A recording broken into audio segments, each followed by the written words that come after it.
écrivain. Oui. Bien. Voilà, ici, Peyo l'Enchanteur. Eh bien, bonjour. Ou bonjour, parce qu'on n'avait pas encore vu.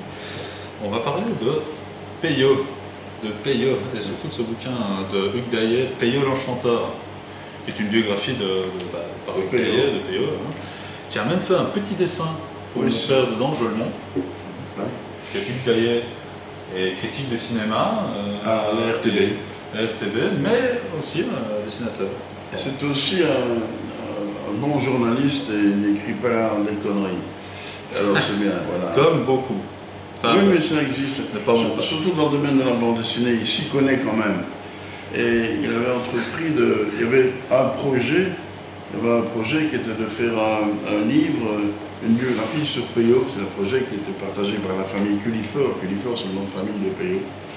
Et en même temps, il y avait d'autres, notamment Pierre Sterckx qui avait commencé, je m'en souviens bien, puisque j'avais été interviewé par lui. Et en fait, Pierre Sterckx n'a pas continué, je sais pour quelle raison. Et ça a été remis dans les mains de Hugues Daillet, et qui en a fait quelque chose de bien, parce qu'en plus, il connaissait très très bien Peyo, bien entendu, et il connaissait très bien la bande dessinée en général.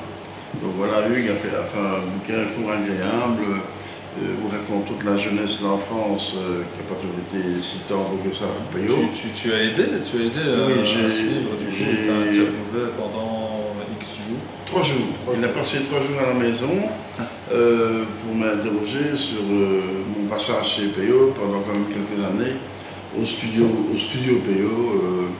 Oui, il montre des photos par exemple à Peyo. Qui a une bonne tête d'anglais, enfin d'anglais à l'origine, il n'est pas anglais, il est bien belge, mais seulement Cullifort, c'est un mot anglais, bien entendu. C'est le grand-père qui est venu s'installer en Belgique. Ceci dit, Daillet a fait un excellent bouquin là-dedans, ça vous plaira bien. Et en plus, il a été, j'en parle justement parce que c'est déjà une édition d'il y a plus de 10 ans, mais il a été réédité récemment. Je pense que c'était l'an passé, et avec des compléments dedans, fait par Hugues Daillet lui-même. Alors j'en parle parce que c'est un bon bouquin, c'est aux éditions Nifl. Édition, je pense que c'est marqué dessus. Oui, Nifl. N-I-2-F-L. Qui est un des gars qui travaille à la rédaction Spirou d'ailleurs. Ceci dit, je peux recommander ce bouquin parce qu'il est vraiment agréable à la lecture, et il est bourré d'illustrations, bourré de photos, et je pense que ça vous amusera bien. Et évidemment, Hugues est assez flatteur avec moi dedans. Il parle de mon arrivée chez Peyo.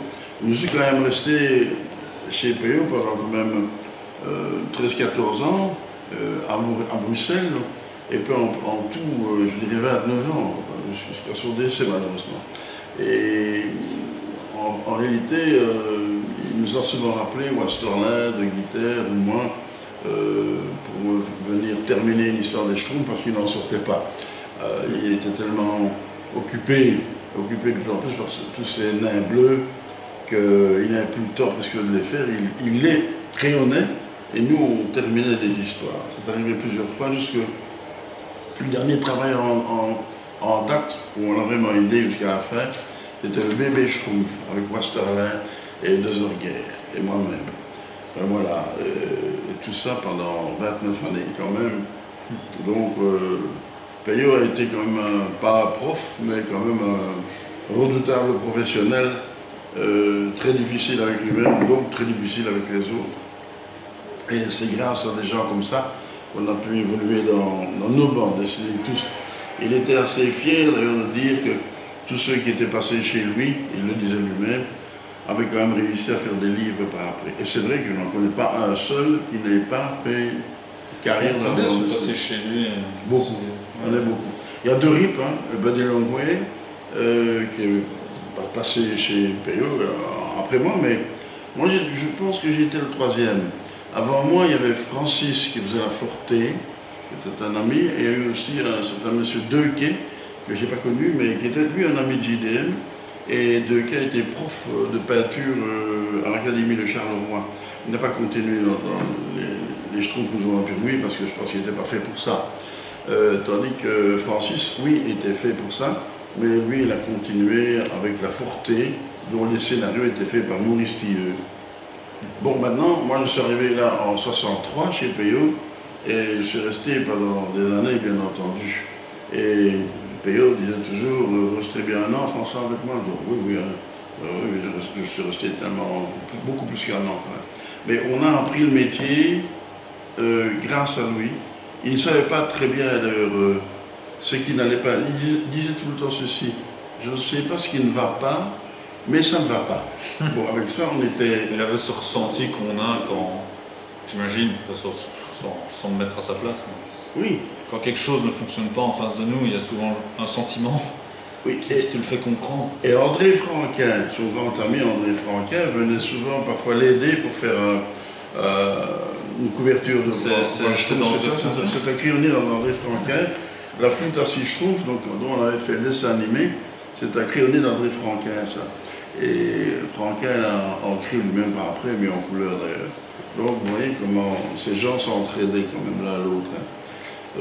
Je ne sais pas si maintenant c'est la même chose, enfin. Voilà Payot et André Franquin ensemble.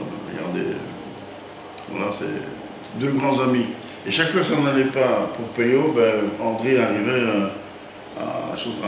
au studio, au bureau, hein, à l'atelier, il arrivait et il disait, mais si Pierre, voilà, tu l'as trouvé la schtroumpfette, elle est bien, elle est comme ça. Parce que Payot, pour trouver la schtroumpfette, il a mis des jours, des nuits et des heures. Il en a même pleuré, je le sais bien.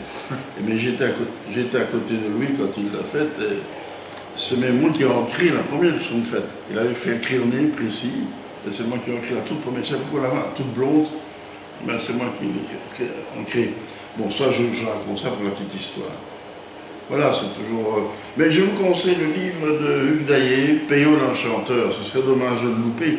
Essayez de vous le procurer, demandez, oui, Payot participait à des blagues incroyables, parfois il pouvait faire semblant d'avoir le cadeau du Schtroumpf farceur, j'ai un cadeau pour toi, pouf, hein.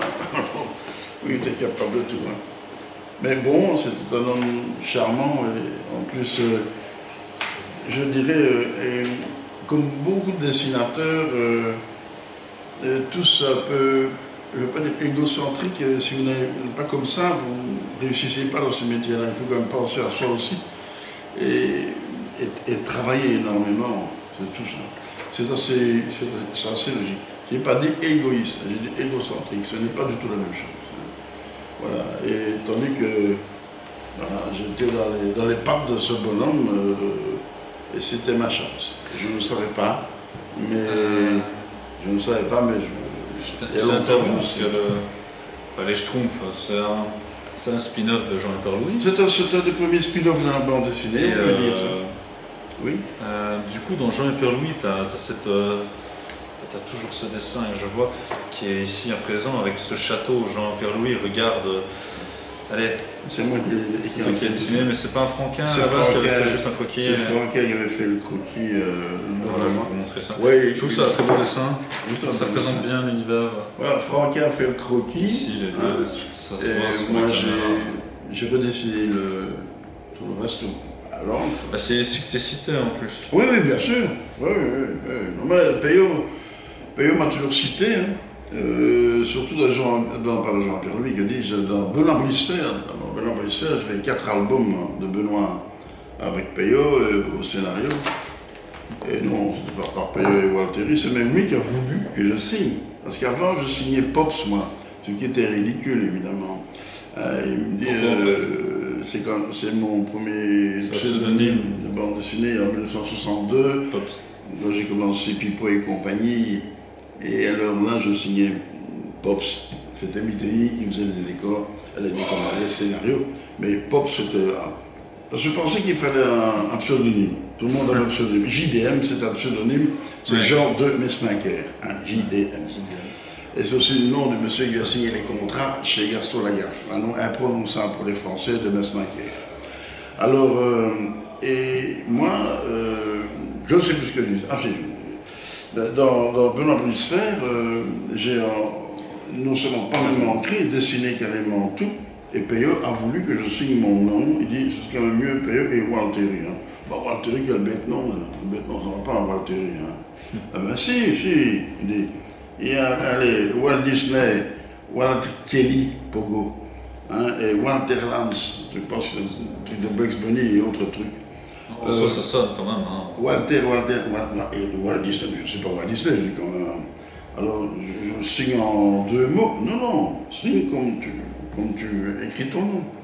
Et du coup, ben, il m'a rendu service. Hein. Il m'a rendu service parce que j'ai signé Walter et je ne peux pas faire autrement. Maintenant, ce qui m'embête parfois, c'est que tout le monde m'appelle François Walter, alors que je signais simplement Walter. Bon, ben voilà, c'est comme ça. C'est vrai que maintenant, tu mets F. Walteri. Du coup. Oui, maintenant, dans les il n'est dessins... pas toujours mis, il est mis d'office Walteri, forcément. Ouais. Sans... Mais dans les dessinateurs qui ont été chez Peyo, il y a quand même Wasterlin, le formidable Marc Wasterlin, on le connaît, de Gitter Papyrus, Goss qui fait le Scramoustache, il y a eu d'autres moins connus, Henri Desclés, il y a eu aussi Ben qui fait d'excellents dessins, Mick Macadam, c'est connu, c'est chez Lombard, je crois, Mick Macadam. Et alors, pléthore de dessinateurs issus de l'école. Je pense une dizaine. Et maintenant, évidemment, on n'a pas fait partie du studio. Le vrai studio Peyo n'existait pas, c'était à l'atelier. On était chez lui, au-dessus de la cuisine. Et on allait manger dans la cuisine avec la famille et tout, et le chien, et le chat et tout. Tandis que maintenant, les studios, c'est d'autres choses, c'est des gens qui sont appointés, alors que Peyo ne supportait pas la pointeuse. Il ne voulait pas entendre parler de ça. Mais maintenant, c'est des gens qui sont là sous contrat, en fait. Hein. C'est très bien ce qu'ils font, mais ce n'est plus la même chose du tout. Moi, je vais assister à l'embryon du studio Peyo, quoi. C'était pas comme ça. Donc, pour Peyo, d'ailleurs, c'est bien simple, c'était faire commerger, hein, un studio un jour, et ce qu'il voulait faire. Son idée avait été de recommencer, de redessiner complètement à l'arrivée de Pirlouis d'Angeran. C'était le lutin du Bois aux Roches, le 3e juin Pirlouis, je crois. Le lutin du Bois aux Roches, c'est le nom de Pirlouis. Pourquoi Pirlouis? Parce qu'il crie tout le temps Pirlouis. Hein. Et alors, c'est aussi un petit voleur, il vole des poulets et tout, puis c'est tout un bazar. Et ce qui est formidable avec cet album, c'est qu'il a beaucoup de charme, mais il voulait le redessiner. Et Dorip et moi, on a persuadé Peyo de ne pas le redessiner. On avait fait 8 pages, les 8 premières pages. Et il ne faut pas le faire, ça va perdre tout son charme, tout le charme du premier. Et on a bien fait. Mais Peyo a quand même recommencé la couverture. Il a repris sur l'ancienne couverture, mais ce n'est pas c'est un dessin plus récent. Mais moi, je préférais quand même l'ancienne couverture, personnellement. Et alors, il a abandonné parce qu'il a été coincé par ses cheveux. Les Schtroumpfs. Ouais, Même quand je dis coincé, c'est coincé. Quand il y a une machine pareille qui se déclenche, mais il ne savait pas. C'est pas prévisible, quoi. Tout ça pour revenir au fait que c'est un spin-off, on n'appelle pas ça comme ça, mais ce sont des personnages qui sortent d'une BD célèbre que Jean et Pierre-Louis. C'est combien de temps qu'on discute? Oh, pas mal de temps, on va arrêter. C'est pas mal. Voilà, mais et un autre spin-off célèbre de la bande dessinée, c'est le Marsupilami, hein, qui sort de chez Spirou et Fantasio, de Franquet, fait maintenant par Baptême, que je salue ici. Voilà. Voilà. Tout est dit non, tout est là. Il faut absolument vous procurer ce livre. Il est réédité actuellement. Hein. Chez Nifle Édition. Allez voir sur Amazon ou n'importe quoi, hein, mais trouvez-le, démerdez-vous. Voilà. Bon, ben voilà, super. À très bientôt sur la page Facebook. Et j'aime bien démerdez-vous.